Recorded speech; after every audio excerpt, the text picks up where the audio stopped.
Good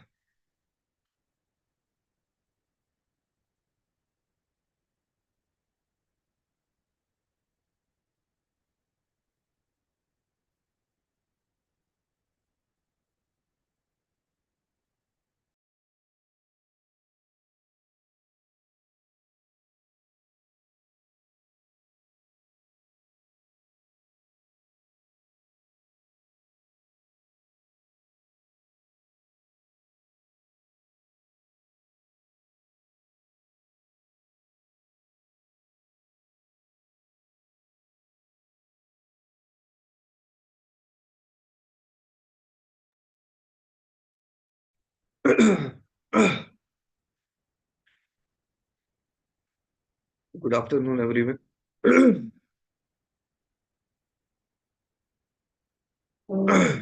Today we'll be discussing some of the common forces in mechanics, right?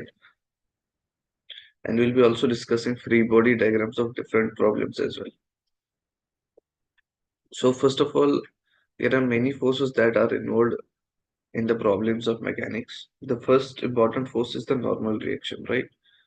The normal reaction is actually a contact force between the two surfaces in contact, right? And with the help of these two forces, the body actually push each other, right, perpendicular to the contacting surfaces. You can see here that we have this block placed on this surface. This block is placed on the surface, and on this block there is a contact force because of this surface in contact, right? Because of this surface in contact, there is a contact force, and it is perpendicular to the surface in contact. This surface is in contact with the ground, and perpendicular to this surface there is a force or the contact force, that is what we call as normal reaction. You can see here N is the normal reaction between the two surfaces, right? And the important point is that whenever normal reaction acts on this surface, then definitely the same amount of normal force must act on this surface as well, because normal reaction force must form the action reaction pairs, right? So if N is the normal force acting on this surface in the upward direction, then for this surface in which this block on which this block is placed, there should be a same amount of normal force in the downward direction, right? In the downward direction, right? So this should be the normal force in the downward direction, correct? And you can see that on this block there are two forces. Now one is the contact force, normal reaction force, which is in the vertically upward direction, and another force is the weight of this block, right? So this normal force and weight of this block does not form the action reaction pairs, because you know that action reaction pairs always act on two different bodies, right? So you can see that weight is all acting on this block of mass m, and normal force is also acting on it. So it's not possible to have this normal reaction and weight as action reaction pairs, right? So normal force and weight of a body are never a action reaction pairs, right? The action reaction forces of if the normal force is the action force, then the reaction force will also be a normal force on the opposite body, right? So no, weight and normal force here are not action reaction pairs. Another force is a tension force, right? Let's suppose we have this block. A tension force is actually a pulling force, right? Exerted on an object by a rope or string, right? Uh, let's suppose this is a block of mass m.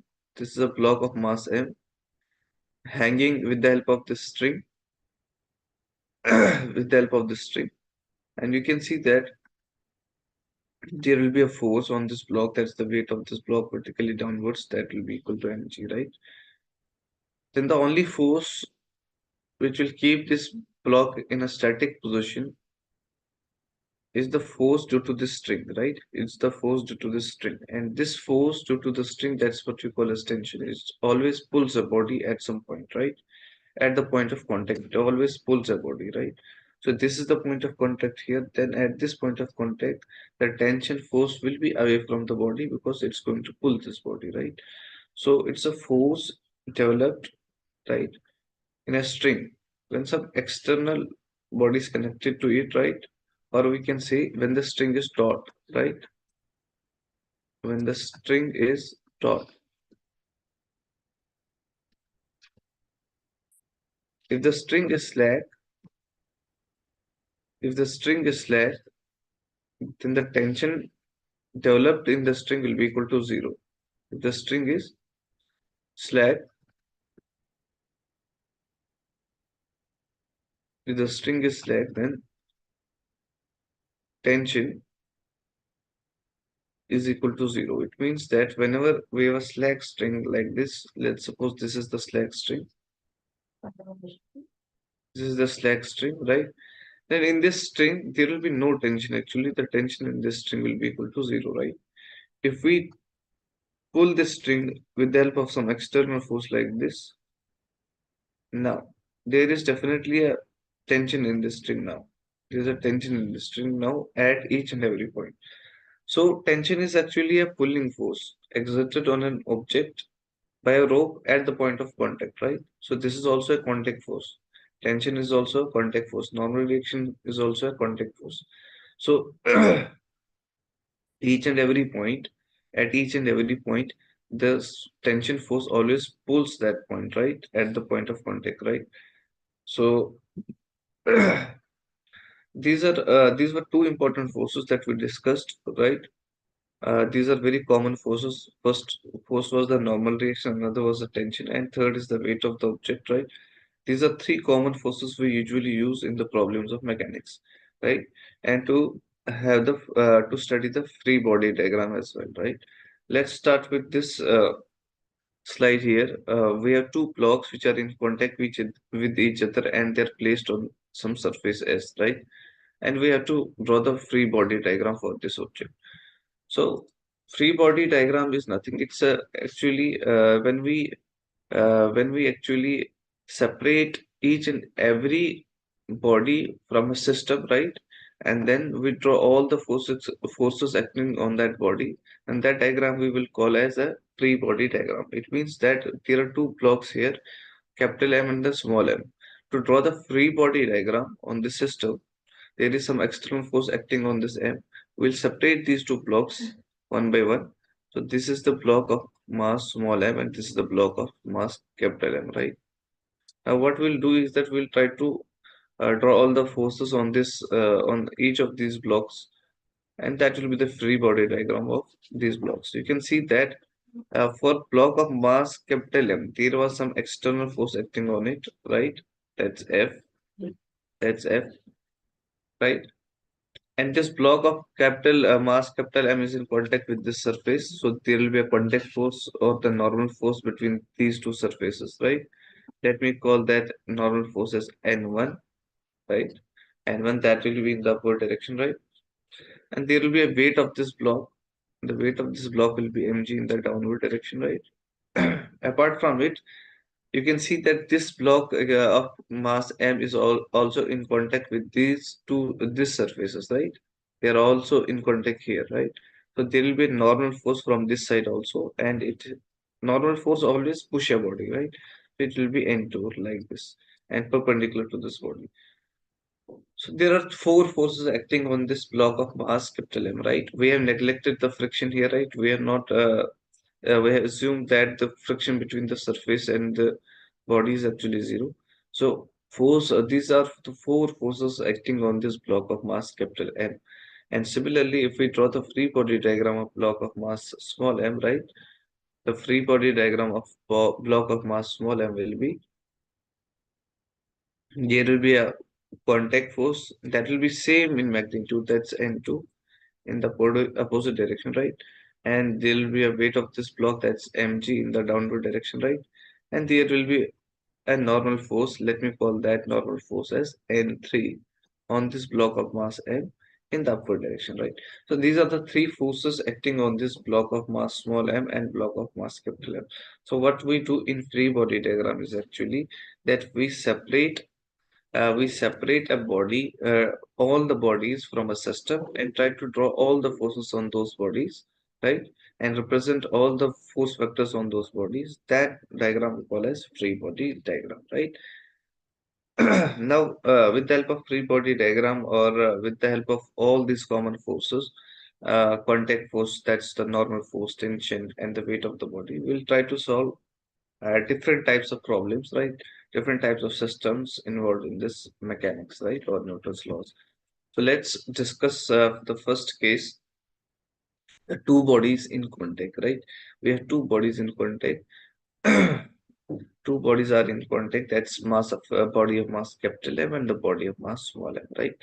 So we have to calculate. In this situation, we'll just try to calculate all the forces, right? All the forces. We'll try to calculate the acceleration of the system, right? Acceleration of the system as well, right? So you know that these two bodies, when we apply some external force on these two bodies, M and M, right? Then these two bodies are going to move together, right? They will move together. They will move together. They are going to move together. When we apply some external force on this system, right?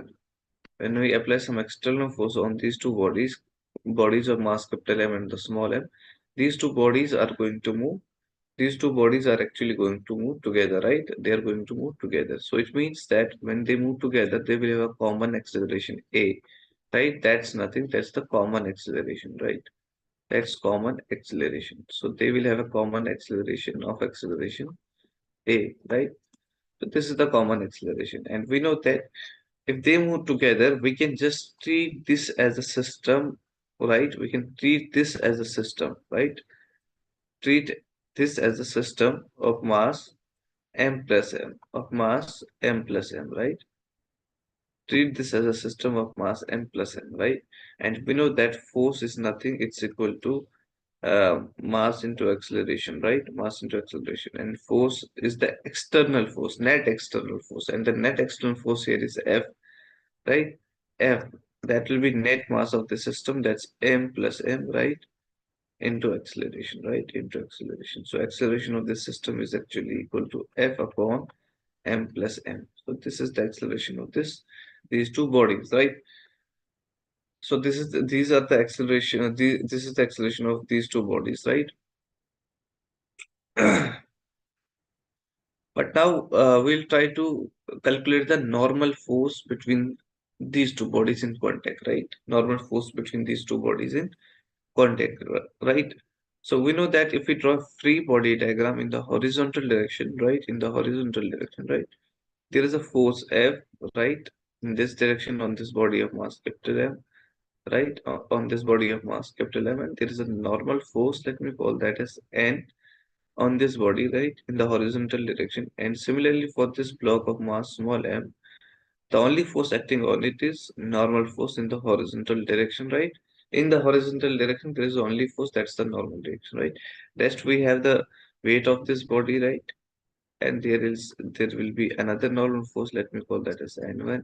This is the weight of this body, and there will be another normal force, that's N2 in the vertical direction, right?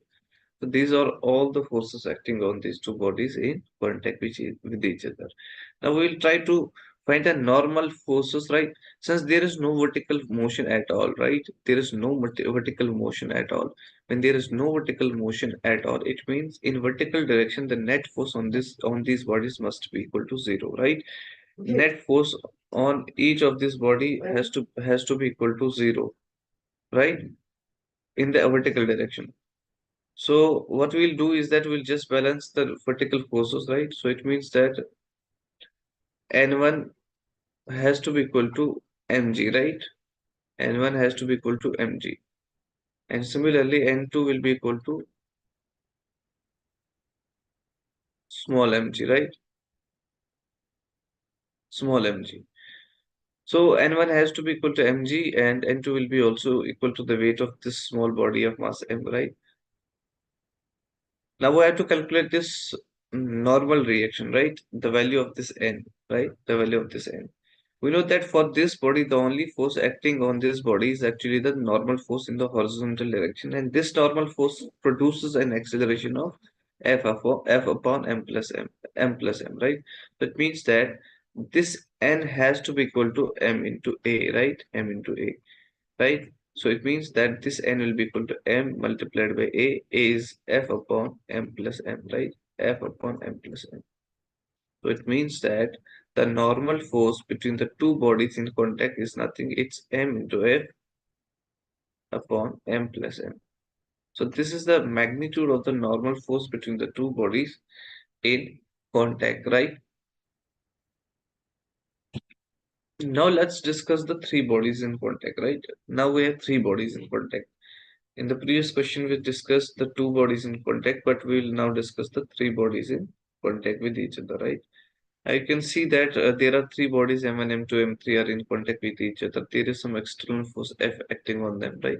So they will, once again, all the three bodies are going to move together, right? They will move together. They will move together. If they move together, then they are definitely going to have a common acceleration, and that common acceleration is actually A in the horizontal direction, right? That's A in the horizontal direction. If A is the common acceleration A in the horizontal direction, then this acceleration will be nothing. That will be equal to net external force upon the net mass. And the net external force is F, and the net mass of these systems is actually M1 plus M2 plus M3. So this will be the acceleration of each and every block, right? Each and every block. Now, what we have to do is that we have to calculate the contact forces between each and every block, right? So let's suppose we draw these blocks one by one. Let's suppose this is block of mass M1, right? M1 block. So the force F is acting on it in this direction, right?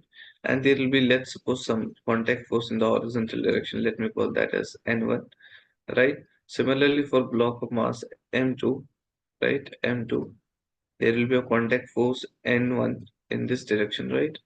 And there has to be a contact force N2 in this direction because of the second contact here, And for block of mass M3, it will also experience the same reaction force, that's N2, right? In the horizontal direction, right? Now we have to calculate these forces one by one, right? These normal forces N1 and N2, right? We know that the only force acting on this M3 is the normal in the horizontal direction is the normal force N2, right? So it means that this acceleration is actually produced for M3 by this normal reaction N2. So it means that we can substitute this N2 equal to mass of this block, that's M3, into acceleration of this block, right? So M3 will be equal to, so it will be M3 multiplied by F upon M1 plus M2 plus M3, right? So it will be M3 multiplied by F upon M1 plus M2 plus M3. So this will be the normal reaction between M2 and M3, right? This will be the normal reaction between M2 and M3. Now calculating the normal force between M1 and M2, we can apply once again the Newton's second law, right? Newton's laws of motion here in this case also. See, M2 is also moving in this direction, the rightward direction, but there are two forces acting on it which are opposite in direction, that's N1 and N2. So the net force N1 minus N2 has to be equal to mass into acceleration, right? That will be M2 into acceleration A, right? So M2 into A is equal to F upon M1 plus M2 plus M3,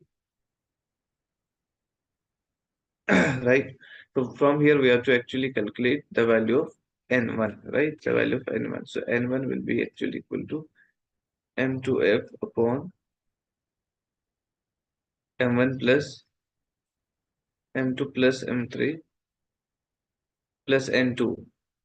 And the value of N2 is F upon uh, M3 upon M1 plus M2 plus M3.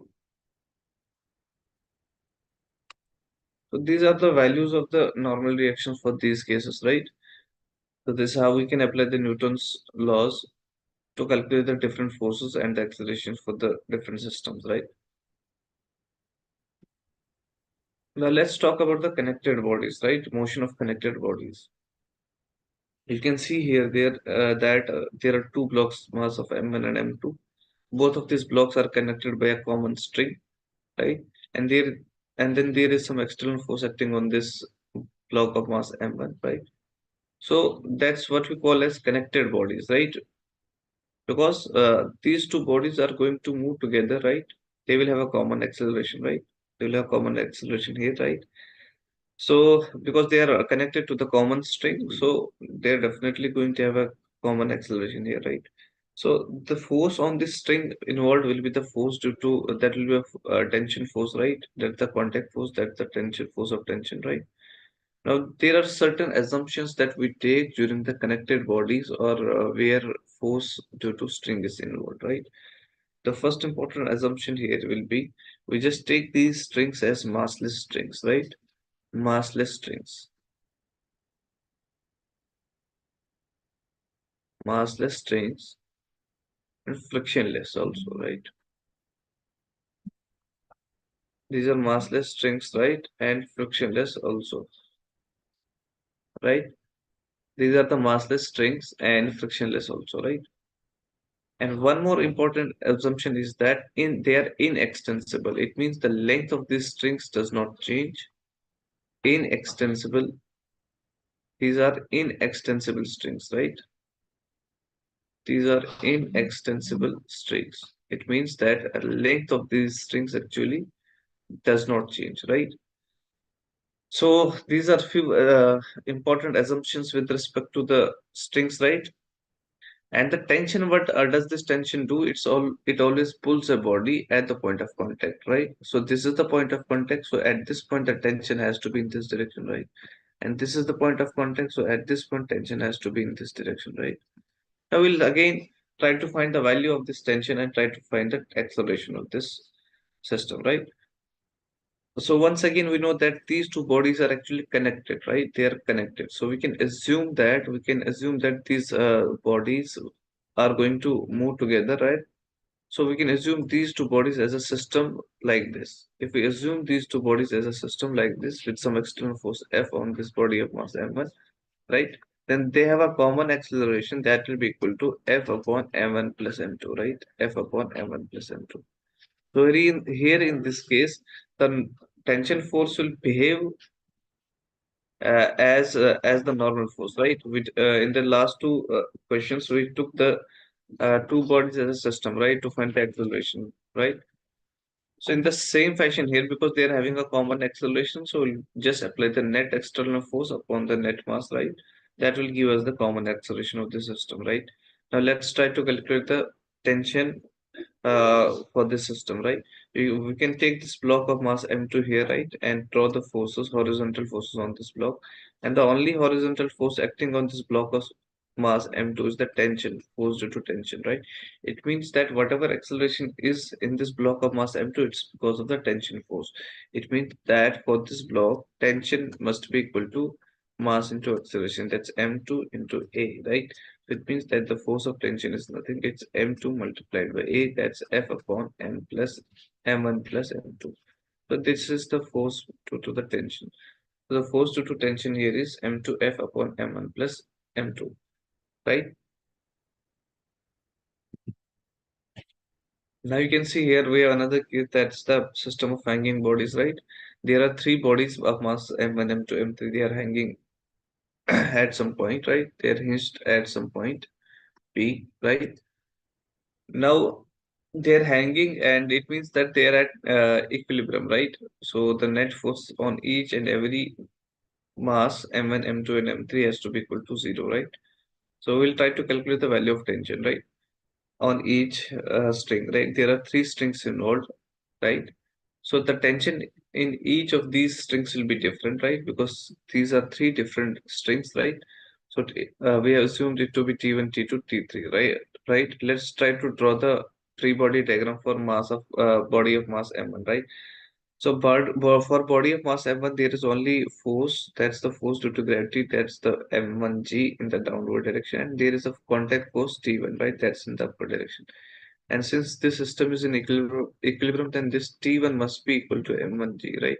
So this is the value of this tension T1. Similarly, uh, for this, for these two bodies to be in equilibrium, right? If we take these M1 and M2 as a system, right?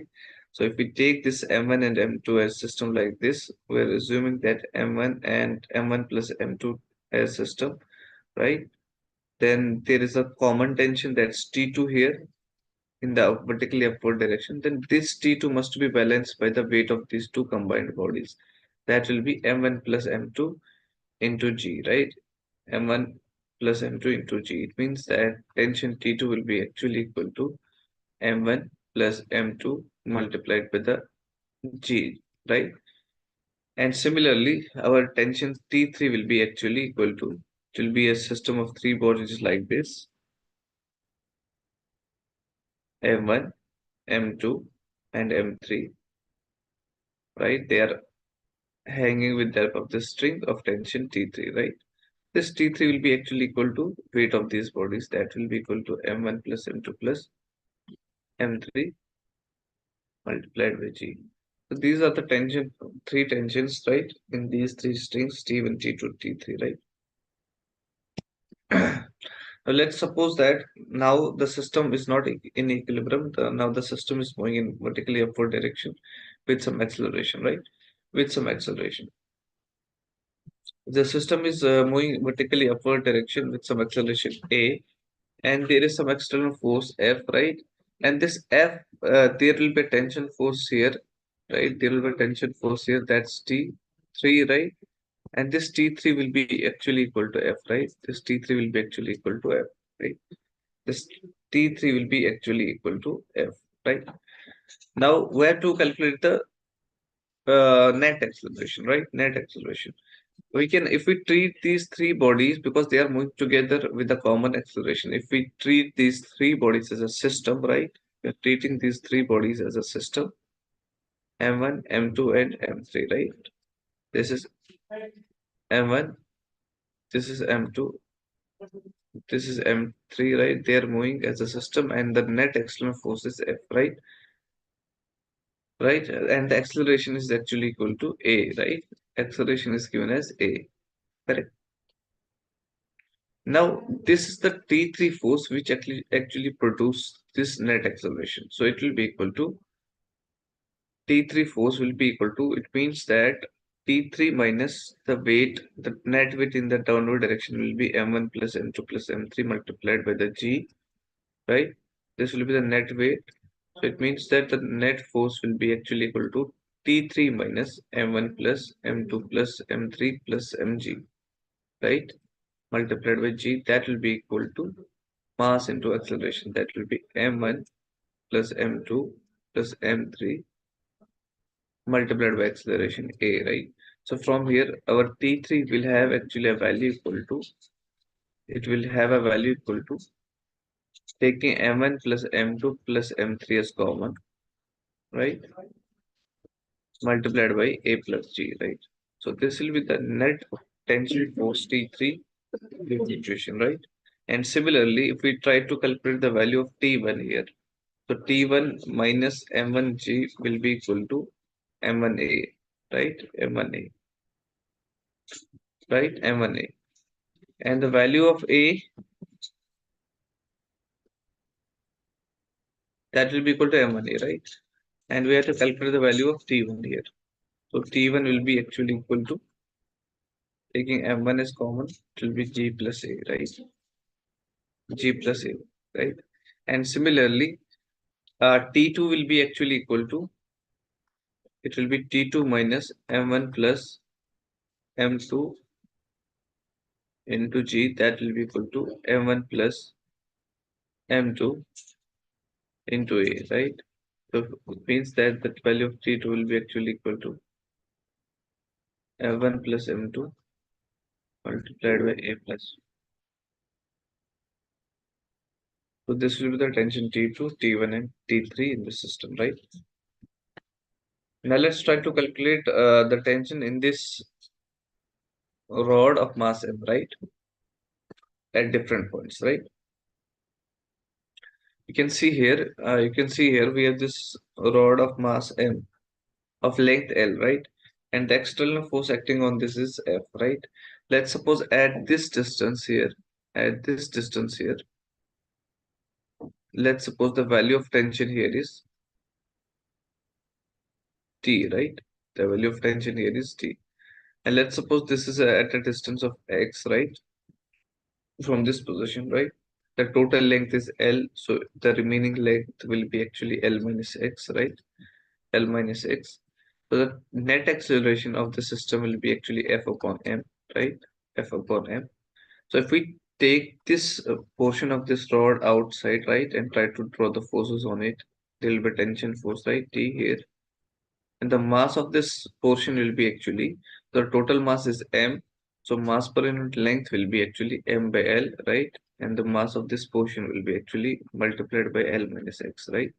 So this will be the mass of this portion, right? So it means that the mass of this portion is actually m upon L multiplied by L minus x, right? L minus x. So this is the mass of this portion. The tension of this portion will be actually equal to mass into acceleration. Mass is m by L into L minus x multiplied by the acceleration A, right? And this acceleration A is nothing, it's F upon m, right? So it will be m upon L multiplied by L minus x into A. A is F upon m, right? So this m and m will get cancelled. So we'll be left with tension at a distance of x as m of F upon L multiplied by L minus x. So this will be the value of tension at some distance x, right? So it will be F upon L multiplied by L minus x, right?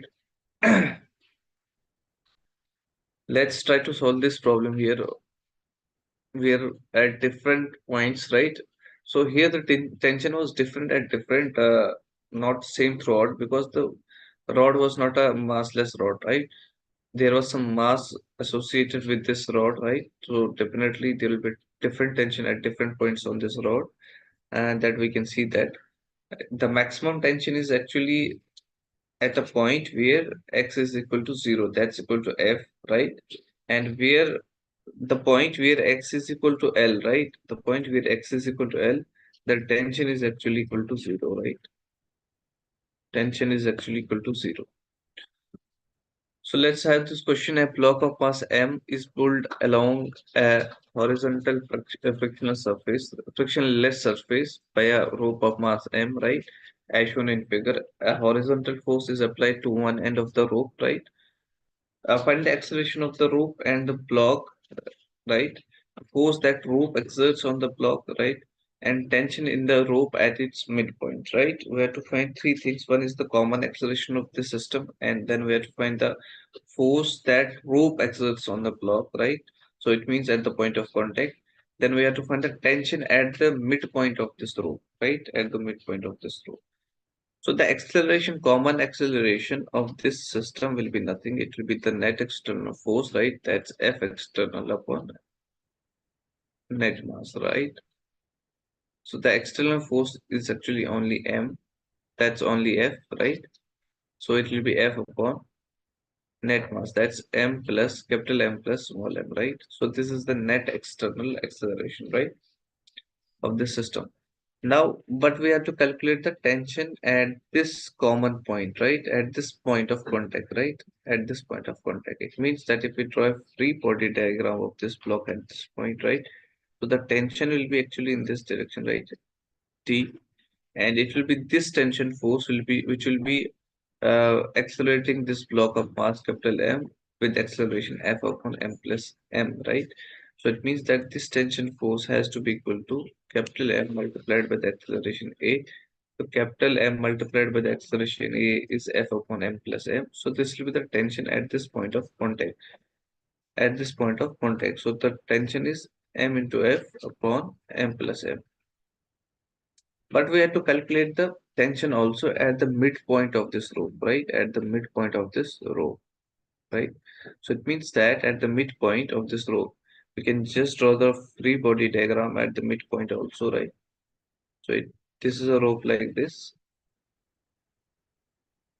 And we know that at the point of contact, the tension force always pulls the body. So this tension force has to be equal to, has to be in this direction, right? That's equal to T. And you can see at the midpoint of this rope, right? Now we have drawn the free body diagram here. So the mass of this remaining portion of this rope is nothing. That will be equal to half of the total mass of this rope. That's m by 2. Now the once again the acceleration is same. That's a. So it means that it's the same. Let me call this as T1 and let me call this as T2, right? So it means that the tension T2 will also produce the same acceleration. So it will be m plus m upon 2 multiplied by the acceleration a. So this t2 will be actually equal to m plus m upon 2 multiplied by a. The value of a is capital M multiplied by f upon m plus m, right? That will be equal to 2m plus m, right, upon 2 multiplied by mf upon m plus m, right? So that will be the tension due to this rope at the midpoint of this. That will be the tension at the midpoint of this rope, right? Now let's try to discuss some systems that we call as Atwood's machine or pulley block systems, right? So you can see here we have pulley, right? And one important assumption of this system we are taking here, the pulley to be a massless pulley, right? Massless pulley and frictionless.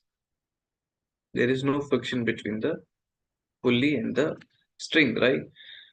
Two assumptions are here. One assumption is that the pulley is a massless pulley, right? And the second assumption here is that it's a frictionless pulley, right? If we assume the friction is there, right? If there is some friction, then the tension will not be same throughout the string. The tension is going to change, right? Now you can see that there is a common tension throughout the string. That's the T, right? That's the T. You can see here at this point is the point of contact, and at the point of contact, the tension always pulls the string. So at this point of tension will be in this direction, right? And here also this is a point of contact, and at this point the tension is going to pull the string. So it means that at this point also the tension will be in this direction, right? T, right?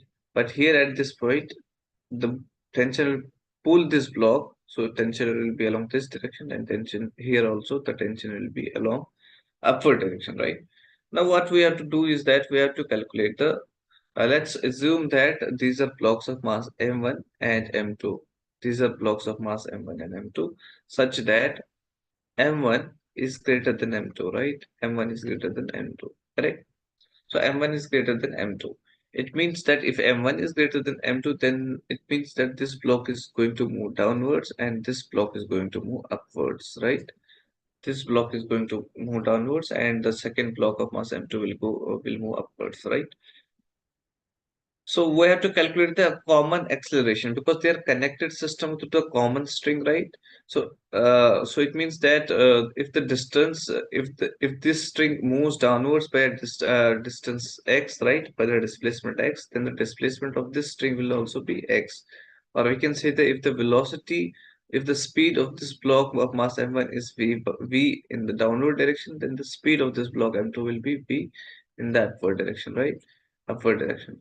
And same goes with the acceleration. If the acceleration of this block is a in the downward direction, then acceleration of this block will be a in the upward direction, right?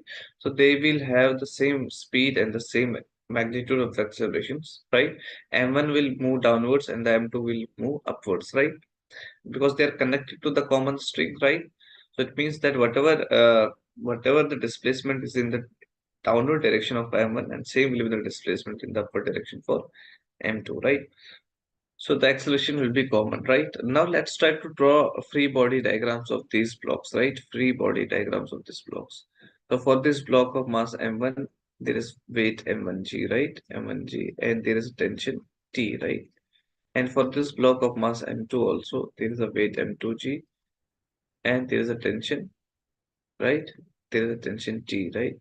But this block of mass m1 is moving in the downward direction with acceleration a, and this is moving in the upward direction with acceleration a. So the responsible force for this downward acceleration will be weight, that will be m1g minus t, that will be equal to mass into acceleration, that's m1 into a, right? Similarly, we have this m2g, the tension is pulling up, right? It will be t minus m2g, that will be equal to m2a, right? M2a, correct? So if we add these two equations, right? If we add these two equations, let's add them, right?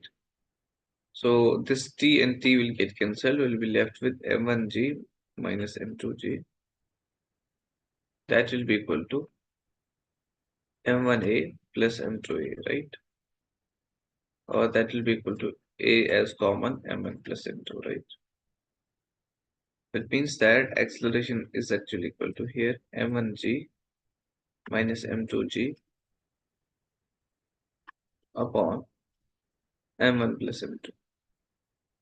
So this will be the common acceleration. This will be the common acceleration between uh, these two blocks, right? Between these two blocks which are connected with string, and the tension in the string is T, right? So this is the plea block system, right? Let's discuss another plea block system here, right? So you can see here M2 is going in the downward direction, right? There is a force of tension here, right? There's a force of tension here, right? In this direction, right?